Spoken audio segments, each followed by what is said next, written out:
Meus irmãos, estamos aqui mais uma vez para a gravação de mais um vídeo e hoje temos aqui mais uma palavra abençoada para a sua vida. E o tema que nós estaremos gravando aqui nesta noite é o arrebatamento da igreja. O que seria o arrebatamento da igreja? Vamos então estar meditando num texto clássico e chave que fala a respeito do arrebatamento da igreja, que se encontra em 1 Tessalonicenses, capítulo de número 4 e versículo de número 14 em diante, que diz assim: Porque se cremos que Jesus morreu e ressuscitou, assim também aos que em Cristo dormem, Deus os tornará a trazer com ele. Versículo 15: Dizemo-vos, pois, isto, pela palavra do Senhor, que nós, os que ficarmos vivos para a vinda do Senhor, não precederemos aos que dormem. Versículo 16: Porque o mesmo Senhor descerá do céu com alarido e voz de arcanjo, e com a trombeta de Deus, e os que morreram em Cristo ressuscitarão primeiro. Depois nós, os que estivermos vivos, seremos arrebatados juntamente com eles nas nuvens, a encontrar com o Senhor nos ares, e assim estaremos para sempre com o Senhor. Portanto, consolai-vos uns aos outros com estas palavras. Queridos e amados irmãos, o arrebatamento não é nada mais, não é nada menos do que a vinda do nosso Senhor e Salvador Jesus Cristo.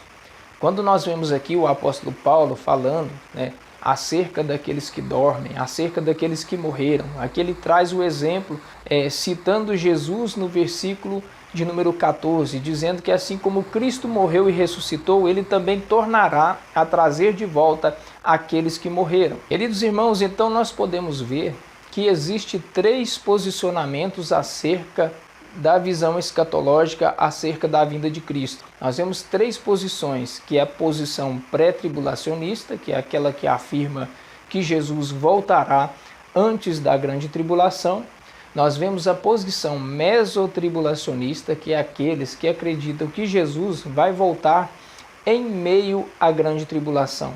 E nós vemos também a posição pós-tribulacionista, que são aqueles que creem que Jesus voltará logo após a grande tribulação. Então aqui, queridos e amados irmãos, nós vemos que cada denominação tem um posicionamento diferente acerca deste assunto. Mas eu creio, pelo estudo da palavra de Deus, que a afirmação mais correta é que Jesus ele voltará antes da grande tribulação. E talvez você que esteja aí me assistindo esteja perguntando, mas o que é esta grande tribulação? A grande tribulação, segundo Jesus, em Mateus capítulo de número 24 e o versículo de número 21, será uma grande aflição que nunca houve no mundo e nunca haverá depois desta. Esta referida grande tribulação, ela só acontecerá depois do arrebatamento da igreja, que é a retirada da igreja da face da terra. Nós vemos, queridos e amados irmãos, 1 Tessalonicenses, capítulo de número 4, Paulo citando como será aquele dia, o dia do arrebatamento. Paulo ele vai dizer que aqueles que morreram em Cristo ressuscitarão primeiro ao som da trombeta.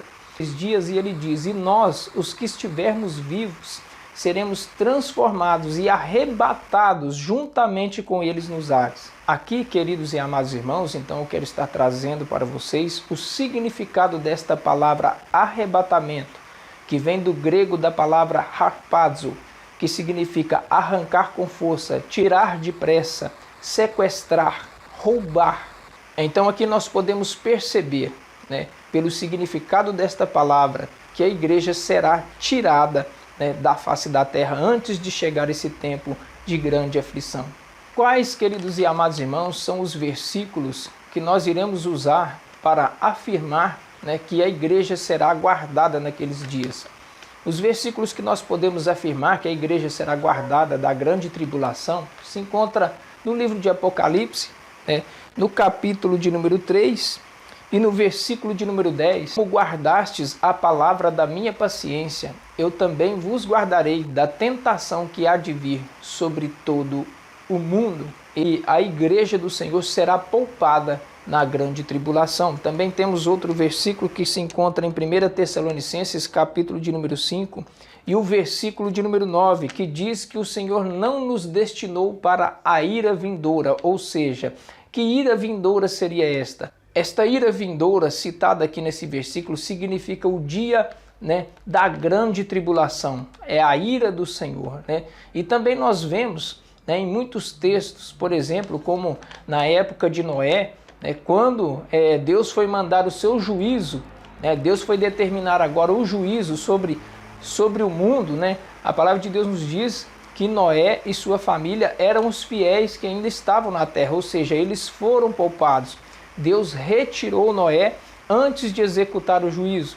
Nós também vamos ver o exemplo de Sodoma e Gomorra, antes de ser destruída, Deus ali então enviou seus anjos para retirar a família de Ló ali daquele lugar para depois executar o seu juízo. Assim também nós entendemos que a igreja do Senhor ela será poupada antes do Senhor executar o seu juízo aqui na face da terra.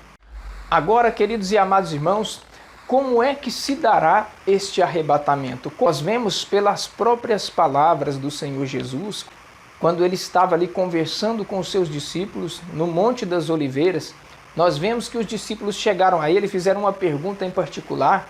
Jesus disse que ali no templo não sobraria pedra sobre pedra, que não fosse derribada. Eles ficaram preocupados e foram perguntar a Jesus qual seria os sinais do tempo da sua vinda e do fim do mundo. Nós vemos aqui eles fazendo duas citações, o sinal da sua vinda e do fim do mundo.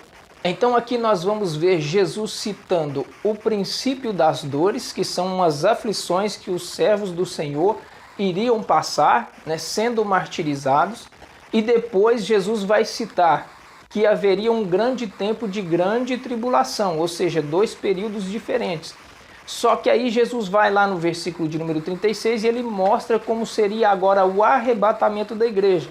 E muitas pessoas fazem confusão nesta hora, porque o arrebatamento da igreja foi predito até mesmo pelo próprio Senhor Jesus. O próprio Senhor Jesus falou de alguém ser retirado e outro ser deixado. Nós vemos ali em Mateus 24, versículo de número 36 em diante, ele fala, porém daquele dia e hora ninguém sabe, ou seja, o arrebatamento ninguém sabe o momento e ninguém sabe a hora. Mas ele prediz os sinais, que seriam como nos dias de Noé, que nos dias anteriores ao dilúvio, eles bebiam, comiam, casavam, davam-se em casamento até o dia em que Noé entrou dentro da arca e eles não perceberam até que veio o dilúvio e então levou a todos. Nós vamos ver também a referência lá em Lucas capítulo de número 17, Também em Mateus 24, 36, Jesus vai dizer que estarão dois no campo, um será levado, outro será deixado. Estarão duas moendo na moinha, uma será levada e outra será deixada. Agora em Lucas capítulo de número 17, nós vamos ver Jesus fazendo a menção também que estarão dois dormindo em uma cama, um será levado e outro será deixado. Ou seja, nós vemos ali Jesus explicando sobre fuso horário, porque em certo lugar vai ser noite e em outro lugar será agora dia. Então assim, queridos e amados irmãos, é o que nós acreditamos. Não dá para falar muito porque esse assunto é muito extenso e por aqui nós dizemos então que nós acreditamos no arrebatamento da igreja antes da grande tribulação. E que Deus abençoe a todos em nome de Jesus e até a próxima.